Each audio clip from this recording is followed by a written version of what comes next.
welcome to Park Life Sport. I'm your presenter, Kieran Neller. Today we've got a special broadcast on all things in the Premier League winter transfer window. We'll be dissecting the winners and the losers, including the likes of Everton and Newcastle strengthening their squad, and we'll talk about Arsenal and Manchester United's woeful windows. I'm joined by transfer experts James Shearman and Jamie Monks. James, do you think there's been some positive arrivals in Finch Farm this month? Well, first of all, they'll be disappointed to see the back of Luca Digne, who was brought in from Barcelona a few years ago and had made a really good impression at Everton, but he was sold because he didn't get on with former manager Rafa Benitez. But his replacement, Vitaly Mykolenko, is a promising youngster, 22 years of age. He comes from Dynamo Kiev. Tough start to life at Goodison Park, but I think he'll come good. Nathan Patterson as well from Rangers, 20-year-old fullback for £13 million. That seems to be a good signing, one for the future.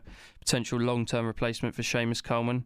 And then on deadline day, Frank Lampard, obviously the big addition as manager, coming in, giving the club a new lease of life. And he managed to get two signings in the door before the end of the window. First of which, Donny van der Beek on loan from Manchester United. He never really got a chance under Ole Gunnar Solskjaer or Ralf Rangnick in the last few months, but we know he's a good player. He excelled in the Ajax team that made a run to the Champions League semi-final, and he should be a good addition for Frank Lampard. And the last one, Dele Alli. He arrives on a free transfer. Everton will pay £10 million once he's played 20 games, and then there's potential add-ons going up to £40 million that are performance-based. So Everton will only pay that fee should Ali succeed at the club. You mentioned Dele Alli. Talking to the Sky Sports News, the former Tottenham player admits how much Lampard impacted his decision to come to Everton. I've had a few good conversations with him already. Obviously, he's a player that I admired my whole career, his whole career watching him, and now to have the opportunity to work with him, it's very exciting, and hopefully, and I'm sure we're going to do great things together. Do you feel like this is a chance to revitalise his career? Well, if you think back to when Dele was at his best, it was under Mauricio Pochettino in a good Spurs team with Son, Eriksen and Kane, the team that comes second in the league to Chelsea. And Dele's best attribute was getting into the box, arriving late, scoring goals, much like Frank Lampard, the greatest Premier League goal-scoring midfielder of all time. So who better to tutor Dele to get him back to his ways of scoring goals and influencing a team in a positive way? Everton will certainly be an interesting team to watch for the rest of the season. Moving further up north, Newcastle United have been using their newfound finances this January. Jamie, how do you feel they're fared? Well, it's been a window of desperation and huge pressure for Newcastle with the new Saudi investors, but I think they've definitely strengthened their chances of survival. Their marquee signing, Bruno Guimaraes from Lyon, is a top signing, I think, and I'm amazed that some of the top six clubs weren't in for him. You know, he's been one of the best ball progressors in Europe for Lyon this season, so for Newcastle to snap him up for £38 million is a huge steal.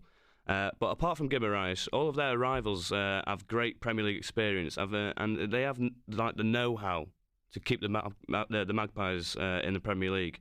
You got the likes of Chris Wood coming in for £27 million, and with Callum Wilson out for a lengthy spell, I think snatching up Chris Wood from a relegation rival in Burnley is a great bit of business.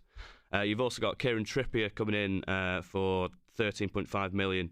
And Matt Targett on loan. You know, they've really sorted out their fullback issues there. And obviously you have boyhood fan Dan Burns coming in at centre-back. Now, although they didn't really, secure all the business they were hoping for with the likes of Diego Carlos from Sevilla, they had two bids rejected for Diego Carlos. I think Newcastle fans can have big hopes for staying in the Premier League this season. We've talked about successes, but some other teams haven't been so proactive. James, who do you feel has done badly? It's got to be Arsenal. They missed a game against Spurs a few weeks ago because they reportedly couldn't field a team. And yet they've let go of 6 players this window and brought in just the one, Austin Trusty, a centre-back from Colorado, who's actually been loaned back. So Mikel Arteta has got no other options available to him for the remainder of the season. The likes of Ainsley Maitland-Niles have finally let go to Jose Mourinho's Roma, but the big one has to be Pierre-Emerick Aubameyang. Now, Aubameyang had disciplinary issues and obviously had a huge falling out with Arteta, which meant that he was unlikely to get game time for the rest of the season and for the rest of his contract at the Emirates Stadium. But you can't help but think that he has a lot to offer the Gunners. They only have Lacazette available up front, and Aubameyang would clearly still be their best striker if he was still there. But Arteta's put his foot down and decided to concentrate on the youngsters such as Saka, Emil Smith-Rowe and Gabriel Martinelli. And so he's moved on from Aubameyang, who goes to Barcelona with a lot to prove. Finally, Jamie, Manchester United haven't signed a single player.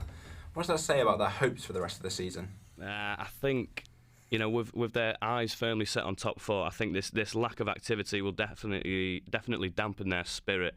After a nightmare first half of the season, you would have expected United, as they have so many times in the past, to go trigger happy in the transfer market.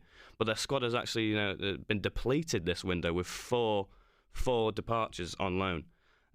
Their depth on the flanks is now basically non-existent. You've got the likes of Martial and Amad Diallo leaving on loan to Sevilla and Rangers.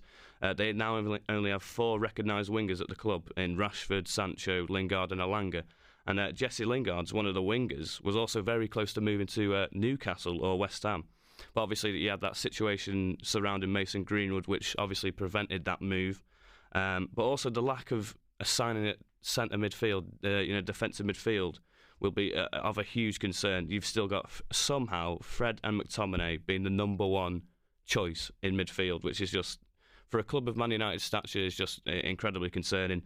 But overall, I think the lack of activity, no arrivals this season. Ralph Rangnick will be hugely disappointed from the United hierarchy, and with their tough run of fixtures at the end of the season, I think it's going to be very tough for them to keep that top 4 spot. Lastly, between the two of you, who do you think has been the best signing this transfer window? Well, I think it's a transfer that's gone majorly under the radar is Julian Alvarez to Manchester City. I think he's widely regarded as the best player, or was the best player in South America. 20 goals and 12 assists he registered in 35 games for River Plate last season, and he played in the Copa America, of which Lionel Messi led the side to victory. So I think he'll come in as an Argentinian, potentially a replacement for Aguero finally at Manchester City, that striker that they've needed. He can play there or in attacking midfield, and I think in years to come he will prove to be an excellent Premier League player.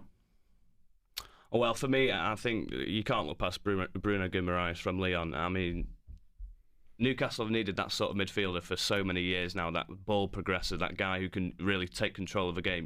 We've seen John Joe Shelby do it a few times over his career, but now you've got that player. I mean, he's been one of the most sought-after midfielders in the world this season. I can't believe the likes of United and Arsenal haven't been in for him. His ball progression numbers are off the charts. He was part of that Lyon team that went to the semi-final of the Champions League. I mean, in terms of business, for 38 million, he's a 70 million player, and they've picked him up for about 40. It's an absolute steal. Thank you. That's all we have time for today. Thank you for listening, and we'll be with you shortly.